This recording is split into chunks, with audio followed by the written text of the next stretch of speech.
এই জন্য কোরআনের ছাত্র হওয়া এটাও সৌভাগ্যের ব্যাপার। কোরআনকে আয়ত্ত করা এটা অনেক মর্যাদার ব্যাপার। কোরআনের আয়ত্তটা কেমন এটার সম্পর্কে একটা হাদিস আপনাকে বলে দিই। রাসূলুল্লাহ সাল্লাল্লাহু আলাইহি ওয়াসাল্লাম থেকে আয়েশা রাদিয়াল্লাহু তাআলা আনহা, এটাও ইমাম বুখারী এবং মুসলিম কোট করেছেন, যে রাসূলুল্লাহ সাল্লাল্লাহু আলাইহি ওয়াসাল্লাম বলেছেন, আল মাহিরু বিল কোরআন মা সাফারাতিল কিরামিল বারারা। একজন ব্যক্তি যে কোরআন পড়ার ক্ষেত্রে পটু বোঝেন তো, এক্সপার্ট, কোরআন পড়ার ক্ষেত্রে মাহের, মানে সবকিছুর কিন্তু মাহের থাকে, বলেন না যে এই কাজে সে দক্ষ। তার মানে কোরআন পড়তে যে দক্ষতা হাসিল করবে, আল্লাহ তাকে সম্মানের সাথে ওই ফেরেশতারা যেখানে সারিবদ্ধ থাকবে তাকে মানুষের কাতার থেকে নিয়ে ফেরেশতার কাতারে দাঁড় করিয়ে দিবেন।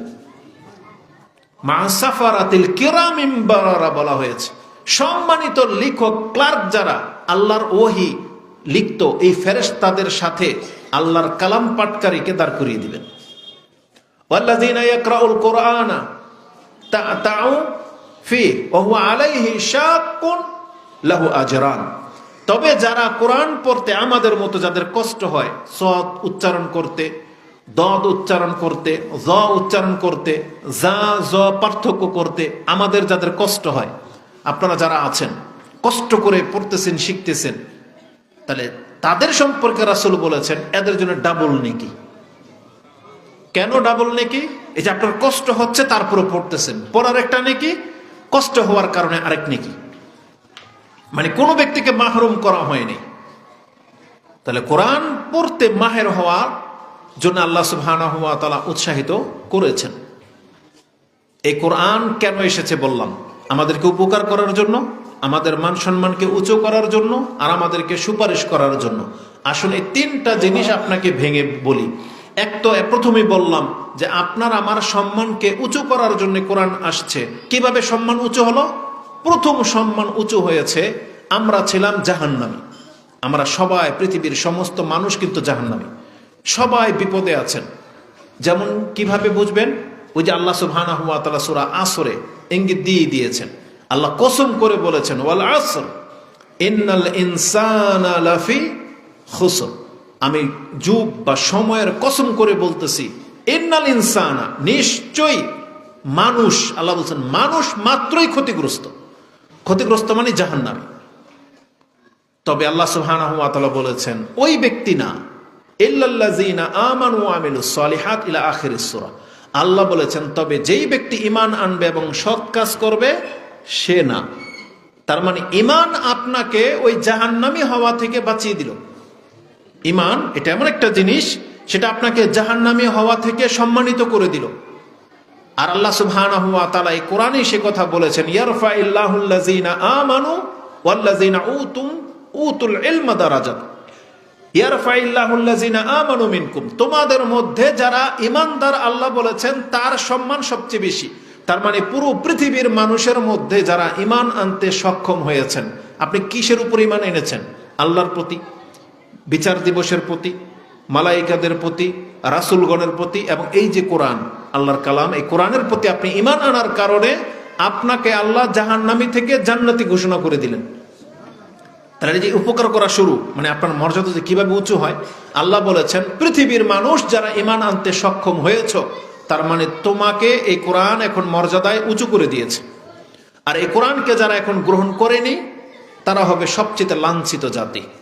তারা দুনিয়াতেও লাঞ্ছিত জাতি এবং পরকালেও তারা কঠিন শাস্তির সম্মুখীন হবে, এবং কিয়ামত পর্যন্ত মানে কোনো কালেই তারা জাহান্নাম থেকে মুক্তি পাবে না।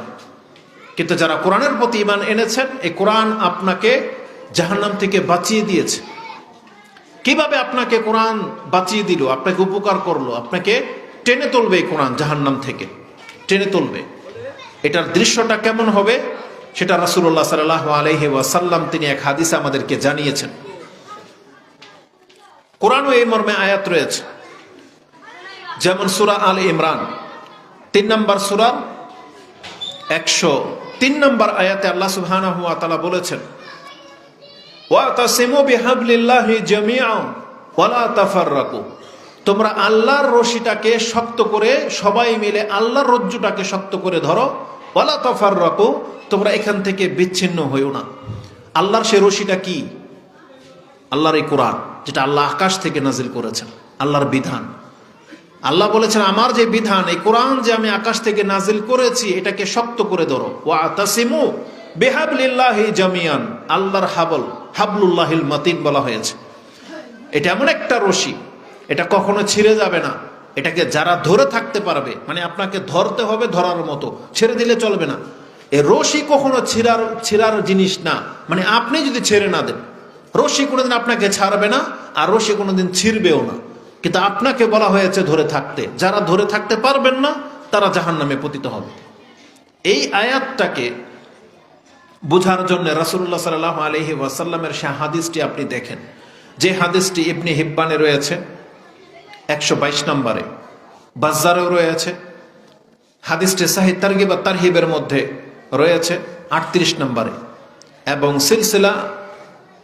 সিলসিলাতুল আহাদিস আস-সাহিহার মধ্যে 713 নম্বরে রয়েছে।